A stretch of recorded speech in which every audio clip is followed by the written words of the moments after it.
جب کوئی بندہ جوانی کی دہلیز پر قدم رکھتا ہے تو اس کے لیے سب سے پہلا مسئلہ یہ آتا ہے کہ وہ دوستی کس سے کرے, وہ کس کو اپنا دوست بنائے. یہاں پر انسان بہت بڑی گھاٹی کے اندر جا کر کے گر پڑتا ہے. دوست کس کو بنائے؟ اس لیے کہ عام طور پر دوست بنانے کا معیار کیا ہے؟ کسی کا چہرہ خوبصورت ہو وہ دوست بنے, کسی کے پاس مال ہو وہ دوست بنے, کسی کا کاروبار اچھا ہو وہ دوست بنے, کسی کا خاندان اچھا ہو وہ دوست بنے. میرے پیارے آقا صلی اللہ علیہ وسلم کے پیارے دیوانوں, معیار دوستی یہ ہے, دولت ہونی چاہیے, مال ہونا چاہیے, سماج میں نام ہونا چاہیے.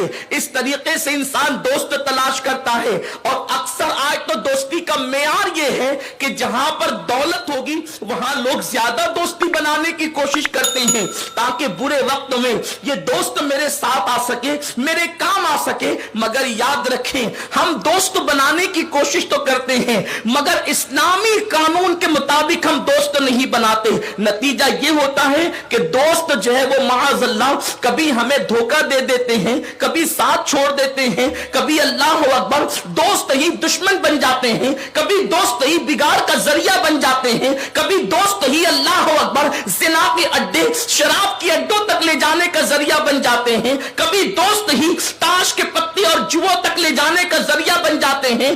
دوست کسے بنایا جائے؟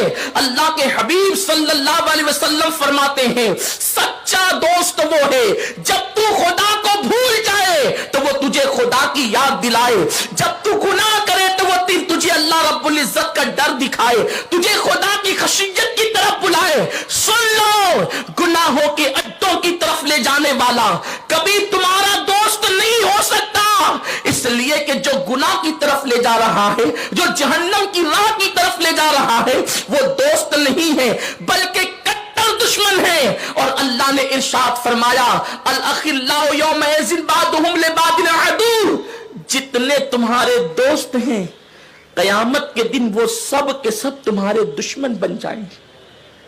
وہ دوست جو تمہیں لڑکیوں کی محبت کے حوالے سے ابھارتے ہیں, وہ دوست جو تمہیں زنا کے اڈوں تک لے جاتے ہیں, وہ دوست جو تمہیں اپنی قسمیں دے دے کر کے شراب پلاتے ہو, وہ کبھی دوست نہیں ہو سکتے, وہ بدترین دشمن ہے.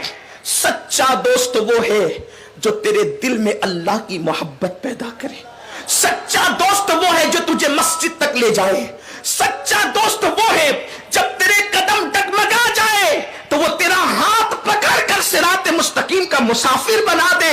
ایسا دوست دنیا میں بھی فائدے مند ہے اور قرآن کہتا ہے قیامت کے دن ایسا دوست تمہیں کام آئے گا. تو دوستی کے لیے مسئلہ ہوتا ہے, ہم مالدار دوست ڈھونڈتے ہیں, خوبصورت دوست ڈھونڈتے نہیں. دوست ایسے ڈھونڈو جن کے دل میں اللہ کی خشیت ہو, جن کے دل میں رسول پاک کی محبت ہو, جو بری عادتوں کا شکار نہ ہو. اس لیے کہ اچھی صحبت اچھے عمل سے بہتر ہے اور بری صحبت برے عمل سے بدتر ہے. فرمایا گیا اگر کوئی بندہ عطر فروش کی دکان پر بیٹھے, عطر والا اس کو عطر نہ بھی دے تو دکان پر بیٹھنے سے کم اس کو خوشبو تو ملے گی. اور اگر کوئی کوئلے کی یا لوہار کی دکان پر بیٹھے تو وہ اس کو آگ سے نہ جلائے تو کم سے کم بھٹی کے اثرات تو اس کے وجود پر پڑیں گے. اور بزرگوں نے فرمایا برا دوست کوئلے کی طرح ہے, اگر جل رہا ہو تو وہ ہاتھ کو زخمی کر دے گا, جلا دے گا, اور اگر ٹھنڈا ہے تو کم سے کم وہ ہاتھوں کو کالا ضرور کر دے گا. یہی کیفیت ہے اچھے برے دوستوں کی. لیکن آج دوستی کا حال کیا ہے؟ مفاد پرستی ہے دوستی, محبتیں ختم ہو گئی. حضرت سیدنا عبداللہ ابن عمر فرماتے ہیں سچا دوست وہ ہے اگر اس کے کندھے پر کوئی ہاتھ رکھ کر کے کہے چل, اگر وہ پوچھتا ہے کہاں, فرماتے وہ دوست نہیں ہو سکتا. سچا دوست وہ ہے کہ کسی نے کندھے پہ ہاتھ رکھ کے کہا چل اور وہ چل پڑے, اسی کو دوستی کہتے ہیں. آج ایسی دوستی کہاں ہے؟ آپ ایسی دوستی تلاش کیجئے. کیوں؟ اس لیے کہ دینی قانون کے مطابق ہم دوست تلاش نہیں کر رہے ہیں. اور یاد رکھیں ہم اپنے بچے بھی دوستی کس سے کر رہے ہیں اس سے ہمیں کوئی مطلب نہیں، بلکہ معاذ اللہ اب تو حال یہ ہے کہ فساق و فجار کے ساتھ ساتھ لوگ کفار سے بھی دوستی کرتے ہیں۔ میرے پیارے آقا صلی اللہ علیہ وسلم کے پیارے دیوانوں، اچھی طرح یاد رکھنا، انسان جس کے ساتھ اٹھتا بیٹھتا ہے اس کے کردار کا اثر انسان پہ ضرور پڑتا ہے۔